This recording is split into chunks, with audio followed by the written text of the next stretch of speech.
Hello ladies and gentlemen of YouTube, my name is Brad. This is my channel Animate Orange, where I build a lot of 3D metal models and show you how I do it. Today on the table from Metal Earth we have the Hong Kong Star Ferry in color. Very cool. Fascinations has sent this to me also to review along with the armor models that I've already done. I'm looking forward to it. I really don't know anything about the Hong Kong Star Ferry. I mean, it's a ferry. It takes cars across water. Very cool. This one's in color, so that's an added level of neatness. And just to read off the back real quick, Hong Kong Star Ferry is a passenger ferry service operator and tourist attraction in Hong Kong. Its primary route carries passengers across Victoria Harbour between Hong Kong Island and Kowloon. It was founded in 1888 as the Kowloon Ferry Company, adopting its present name in 1898. So for 10 years it was the Kowloon Ferry Company. If I'm even saying that correctly, I apologize if I'm not. And then it became the Hong Kong Star Ferry. And we've got a neat little picture on the back. And my lights are kind of washing it out. I do apologize. But this is slightly older packaging. It doesn't have the scale on the back to tell me how difficult it is. I'm going to guess it's probably a medium difficulty. But I can guess all I want. Let's take it to the table, tear it open, see what's inside, and put it together. The Hong Kong Star Ferry. In all its colorful glory. What is inside? One sheet with color, two sheets with color. Set that to the side. And we have two pieces of paper for the instructions. And I'm going to start by opening up the one that has the parent Metal Earth logo on it and take a quick moment to go cut that fan off. Now let's start with page 1. Now I'm going to go over the instructions briefly, so if this is new to you, if building these models is a new thing, I'll go over them real quick to kind of give you an idea of what's going on. I know a lot of people that watch these videos have probably seen these models before, so I'll try to keep it quick. You start off with page 1, you've got the Metal Earth logo, a line drawing of the completed model in a sheet, QR code or 360 view here. You can scan this with the phone or go to that website to see a completed model for reference. We've got a sample part here with the notation on insertion tabs, insertion holes, and fold lines. You're going to be putting tabs, insertion tabs, and insertion holes to build this thing, and fold lines are pre-scored areas where things more easily bend. You got the legend. E usually points at an engraved side or section of part to show you how it's aligned. N points at a non-engraved side or section. Typically it's pointing, when they say engraving, they mean engraving of detail. Sometimes it can be confusing because the engraving is actually fold lines, and that can be a little confusing with some of the older kits. I'm not sure about this one. The tension point is usually trying to tell you to pay attention to how something is aligned. Maybe a tab goes in this particular area. Sometimes there's notes that go with it, but not always. Blue circle, that's been there forever. If you see a blue circle by a connection point, that's meaning to insert tab into a hole, fold it 90 degrees. Green triangle means to insert the tab into a hole and twist it 90 degrees. And I don't always follow that, but usually. And we've got assembly tips and tools here, but we'll talk about tools here in just a second. And at the very bottom you have the two sheets, a line drawing of the two sheets, and I'll grab one as a reference. It looks like I've grabbed this one. And it's just a line drawing of this sheet with all the part numbers pointing at the parts so that you can easily find it. And you'll note that some of these parts are colored in, not all of them. The ones that are colored in are duplicate parts. We've got a lot of little circle areas here that are kind of a darkish blue color. One of those is labeled, I can't quite tell which one from this angle. I think here it is, part 23. So all of these are 23. Got this big green area here and this big green area here. They're both 36. They're the same part, they're just using them more than one spot. I like that they do that now. It makes it easier to find duplicate parts, makes it less confusing, helps to clarify things. Moving over to the next page, page 2, we start the assembly flow chart with part 1. Here's the part, here's how you fold it, here's where it goes, right here on part 2, which is shown here, and the engraved side facing up.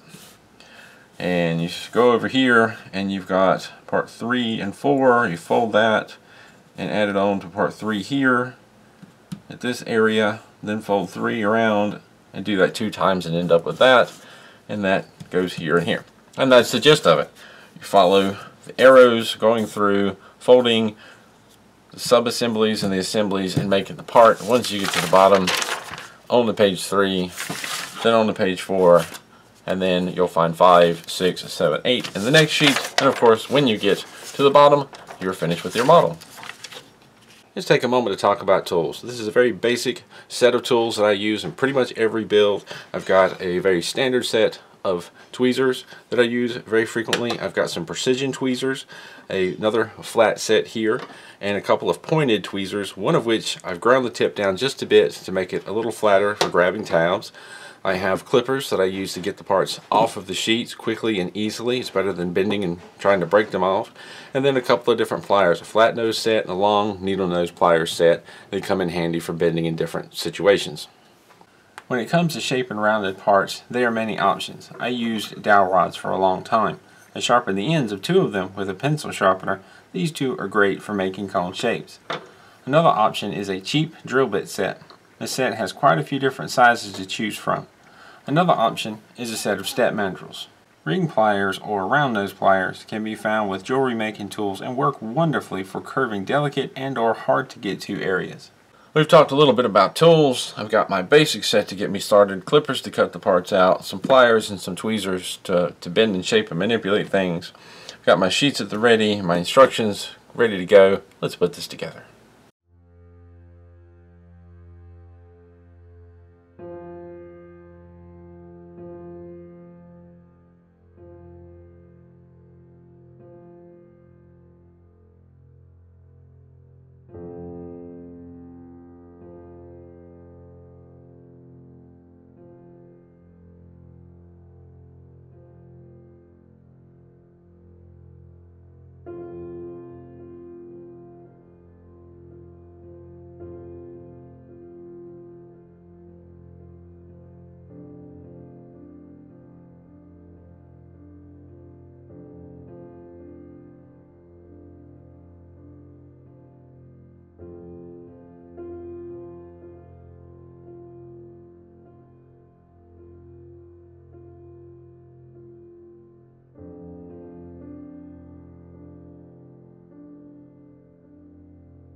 Part 5 got a bit squashed when I was trying to get the tabs in their slots, so I ran the flat-tipped tweezers under it to raise it back up.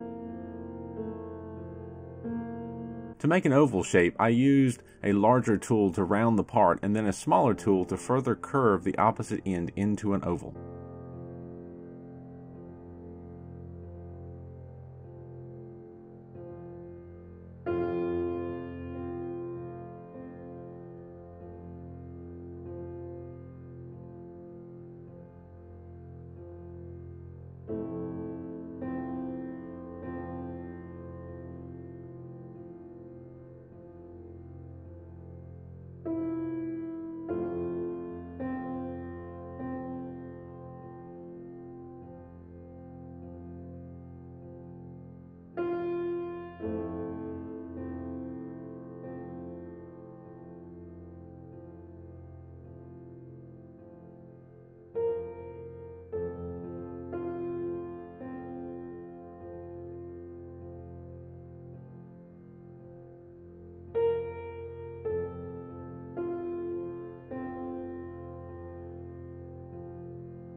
Because this part is not solid, it bends out of shape easily, so be careful.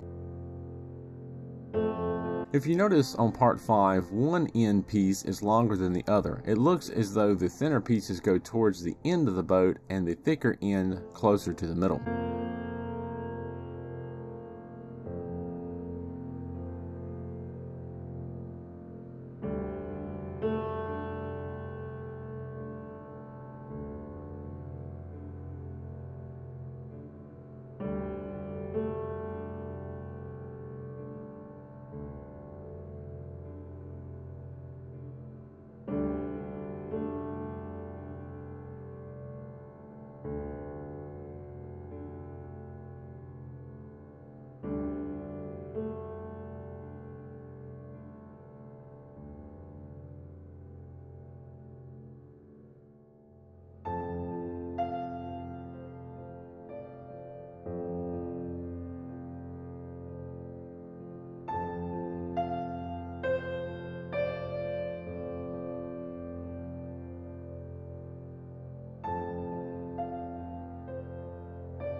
The first drill bit was a little too small, so I used a slightly larger drill bit to open the part back up to a more appropriate size.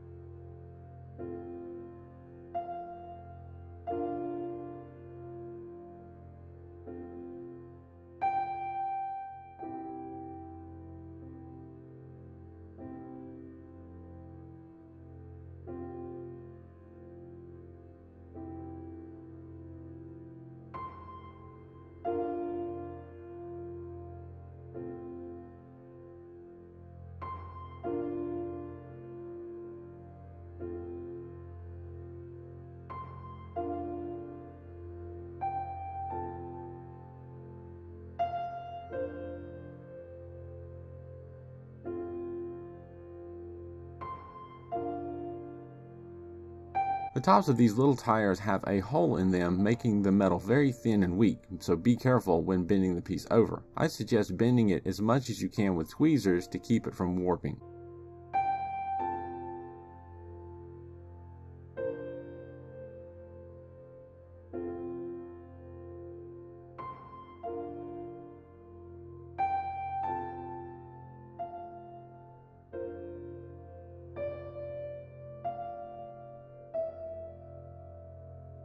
I am using the round nose pliers to clean up the curve of the tires a little.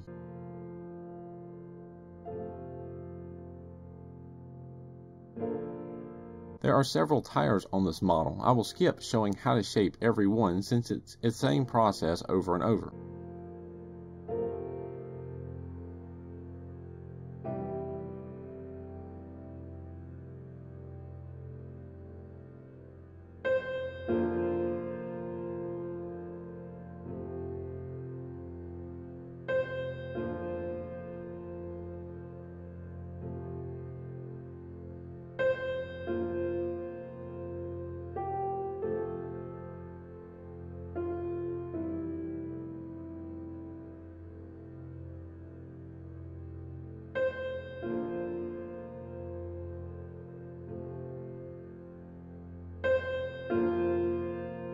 This is the other side of the boat and assembles pretty much just like the first side that I just finished. I start by bending back all the tabs on the extra detail parts, then attaching them.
And now we add some tires to finish up this side.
I used the white cone shaping tool to put a small curve in this top piece.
I realized as I put part 31 on that I mixed up the corners that they are supposed to fit into. 30 and 31 have a longer end and shorter end, and they only fit one way. They should not hang off the sides of part 26.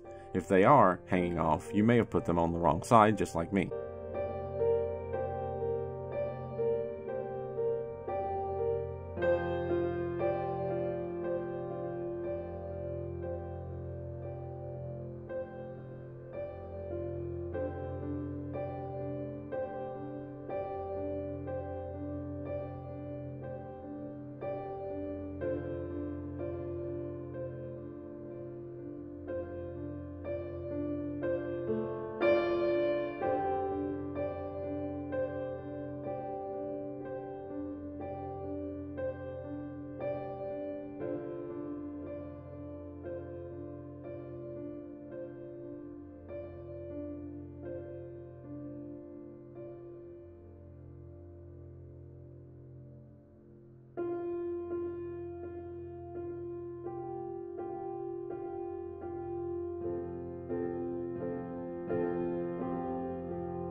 I struggled for a bit trying to get the tips or ends of the hull to join together here.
And I have finished and done the Hong Kong Star Ferry. And I guess right off the bat, I say that my favorite thing about this model is the color. It's really cool, I think, that it has the red and the green and the silver. It looks really nice. It really stands out. I would not have thought that at any time in my past, that I would have went, hey, you know, it'd be really cool, a model of a ferry. Never thought that would be a really cool thing to have, but the color on this makes this, in my opinion, a cool thing to build and have in my collection. This model took an hour and 20 minutes to put together, which really isn't that long. It's about the same time as it took to put together the horse armor.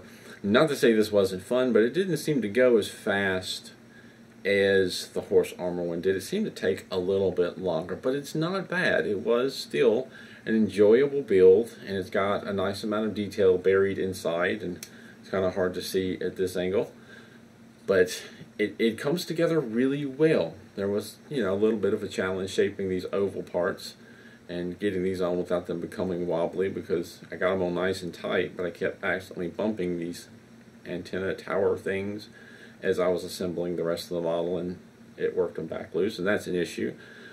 But, you know, it's just going to sit on the shelf for the most part, and it'll be okay. I will say, one thing that stands out in my mind very frequently with models like this that have separate sections that come together, getting those sections together can be really difficult. And this, not so much. These top and bottom pieces, when they came together, just fell right into place, no big deal. Getting the sides on it, not too challenging, although getting these end pieces lined up, that was a challenge. That was a challenge. That is very normal for a ship, getting these side pieces folded in the right way and meeting together. I didn't understand what exactly to do with the corner pieces before I put the bottom piece on in the directions, but after trying to put the bottom piece on, I get it, you're supposed to kind of pinch them together, but that bottom piece just barely fits. That is a lot more narrow than I expected it to be. And I find this amusing because the first ship that I built was the Black Pearl. That was quite a while back.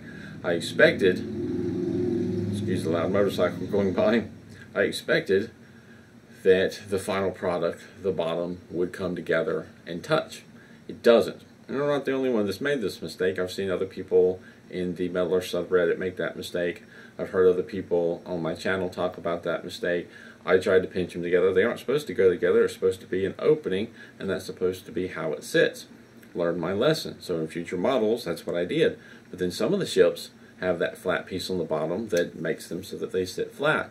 This is one of those pieces, one of those models that the bottom doesn't join, but there's a flat piece that covers that gap up, unlike the Black Pearl, or I believe the Golden Hind. However, it's so thin, it just barely holds itself up, and there's no stand to put it on. Found that a little bit amusing. This would be an excellent situation to make, I don't know, a magnetic base, or put a magnet on your display cabinet to kind of help hold it so it doesn't fall over. Just a thought.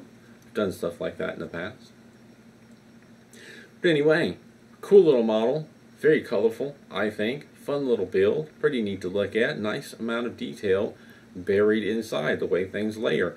I really enjoy it when a model layers like that and has detail hidden inside of the final product. Detail you obviously put there and you know it's there, but it's just something about that layering I really enjoy. It's one of the things I'm really enjoying about the Megatron, and I've enjoyed about this. I'll leave it at that. If you have any questions or comments, as I'll always say, leave them down below in the comment section, and I will get back to you as soon as I can. If you enjoy these build videos, if you find them useful, consider becoming a Patreon supporter. There's a link in the description down below, and at the very end of this video here in just a second. A little bit goes a long way. As always, thank you for watching, and keep on keeping on.